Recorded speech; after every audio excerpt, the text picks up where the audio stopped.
목적지에 도착했습니다. 내비가 그렇게 말했다.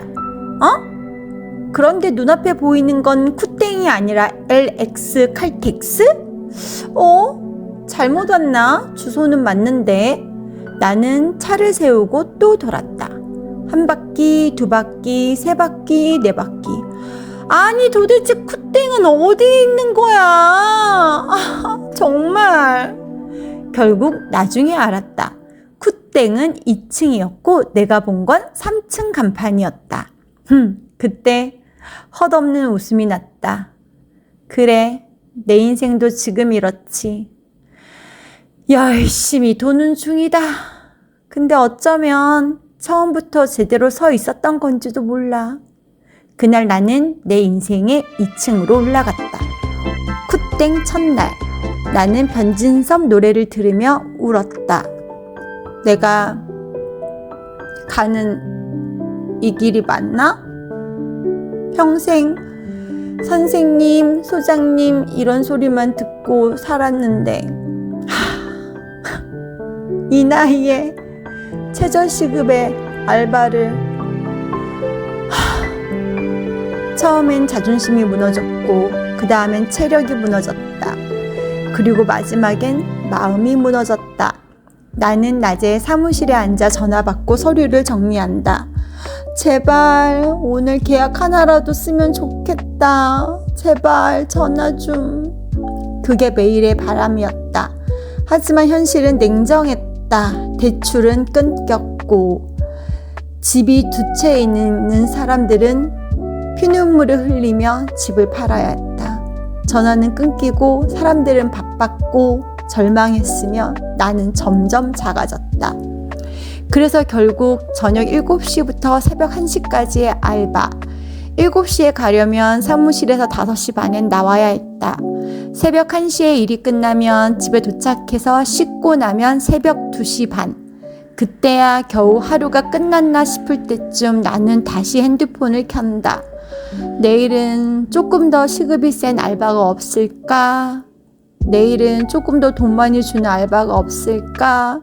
이리저리 뒤적이다가 피곤함이 발끝까지 밀려온다.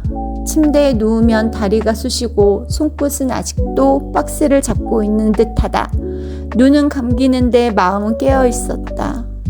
이렇게 살아도 되는 걸까? 나 길을 잃은 것 같다.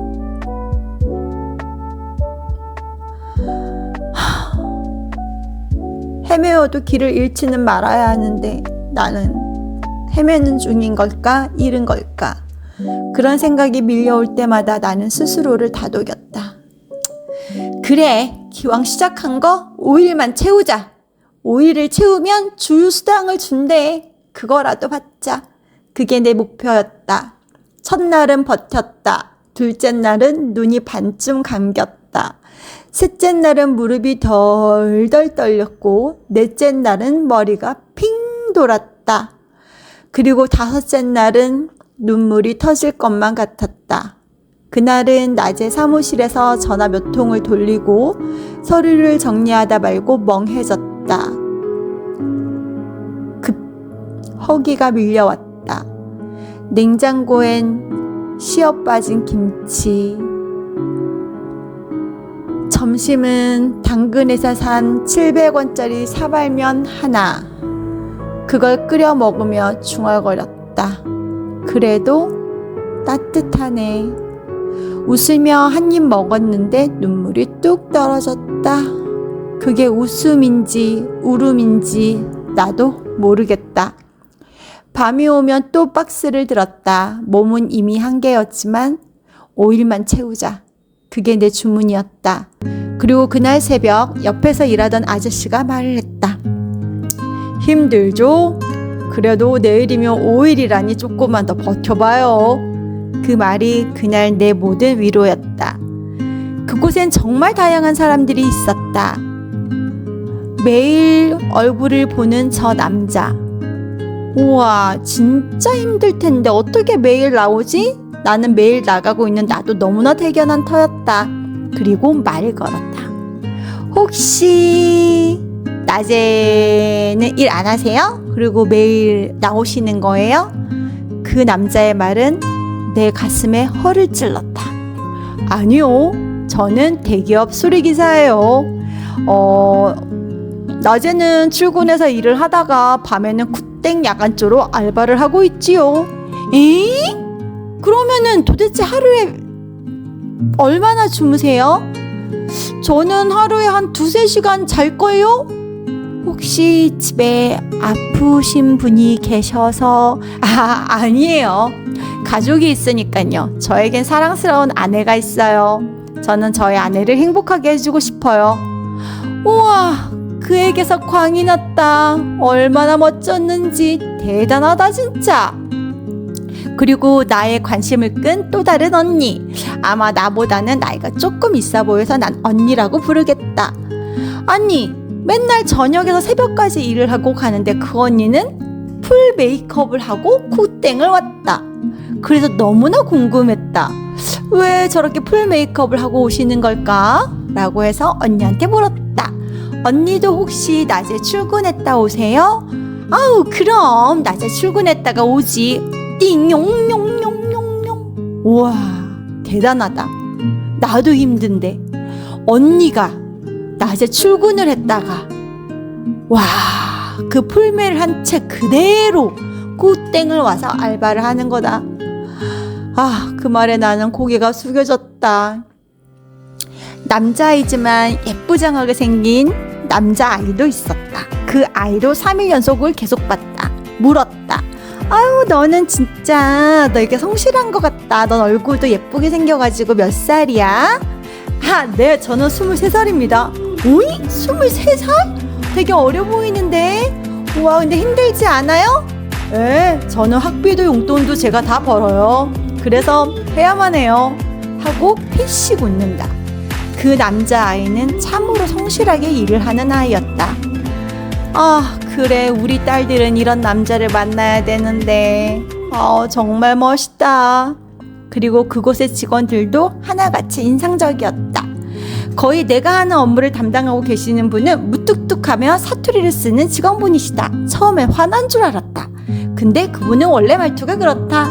5째 날에는 처음으로 나를 보고 온화하게 말씀을 하셨고 웃으며 말을 했다.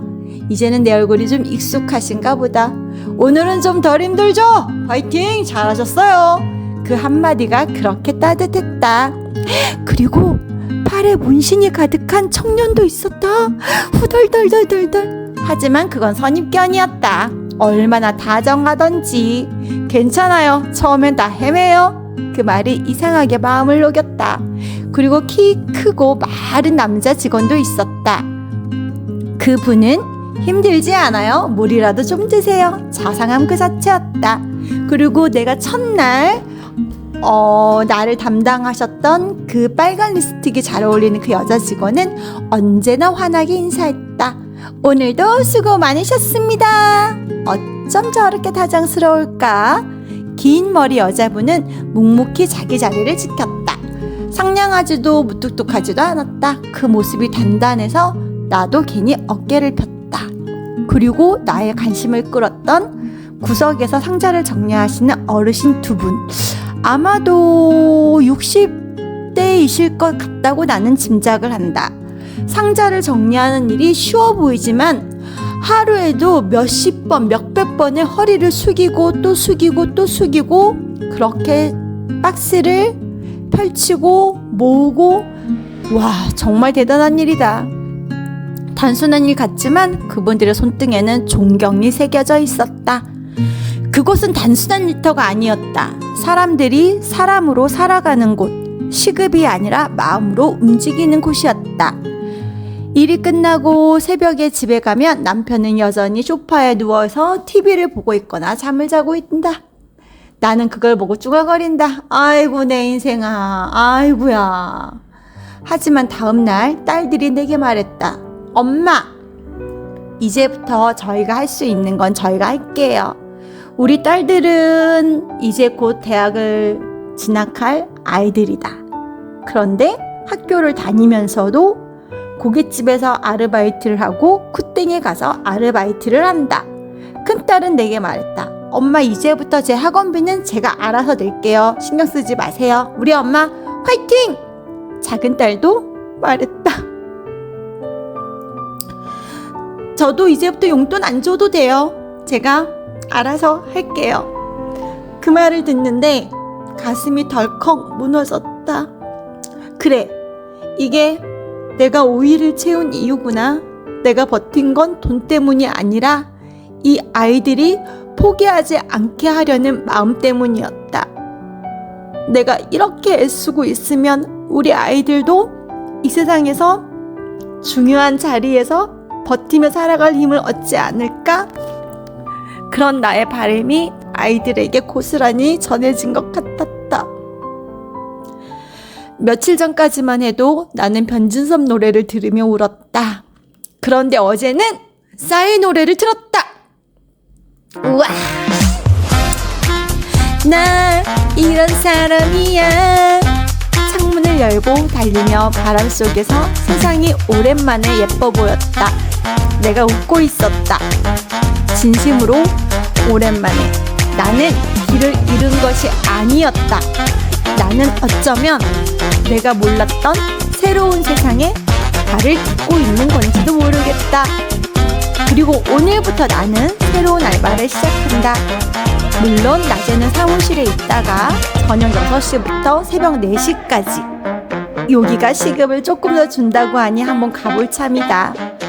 그리고 또 다른 알바를 지원했다. 그거는 유치원 아이들 사진 촬영 보조로 하는 것인데 시급이 꽤 괜찮다. 만약에 내가 뽑히게 된다면 아침 7시 30분까지 가야 한다. 그럼 잠은 하루에 1시간, 2시간? 하지만 지금의 나는 이상하게도 두렵지 않다. 할 수 있는다고 믿는다. 명품 가방? 그게 뭐야? 그딴 게 뭐라고. 대신 박스를 들었지만 그 박스 안에 내 인생이 들어있다. 많은 사람들의 꿈과 희망이 들어있고 그 박스가 세상에서 가장 귀한 가방이다. 이젠 안다. 멋짐은 지위가 아닌 태도, 품격은 돈이 아닌 마음, 인생은 오늘도 다시 나답게 살아가는 일이라는 걸. 빙빙 돌다가 결국 도착한 자리, 그곳이 내 인생의 새로운 출발점이다. 자, 오늘도 신나게 화이팅! 외쳐보면서 나는 알바하러